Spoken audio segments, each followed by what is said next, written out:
موجودہ صورتحال میں ایک تو ہم چاہیں گے کہ سیاسی مفاہمت ہو اور قانون کے رول آف لا کا قیام ہو۔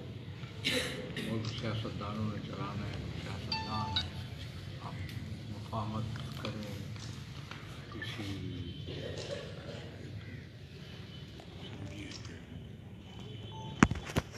مفاہمت پیدا کریں اپنے اندر اور مفاہمت سے ملک کو چلائیں، تاکہ یہ جو کشیدگی ہے، باہمی منافعت ہے، اس کا خاتمہ ہو اور عوام جو ہے ان کے مسائل حل ہوں۔ ایم ایم اے کے آغا صاحب آج ایک مرکزی رہنما مولانا فضل الرحمان نے کہا ہے کہ موجودہ حکومت اور وزیر جو ہیں وہ سلیکٹڈ ہیں، آپ کا اس سلسلے میں کیا کہنا ہے؟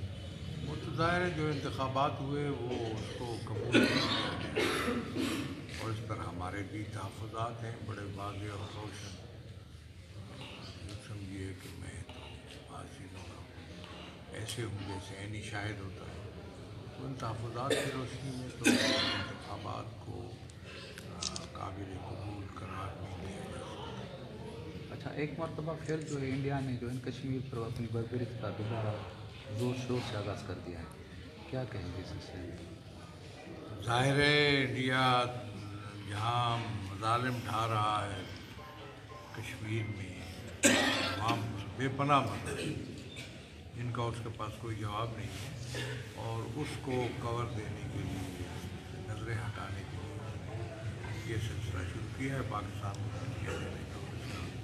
میں یہ سمجھتا ہوں کہ اس کی دھمکیاں جو ہیں وہ قابل عمل نہیں ہیں، اور توقع ہے کہ صورتحال بہتر ہو جائے گی۔ بڑی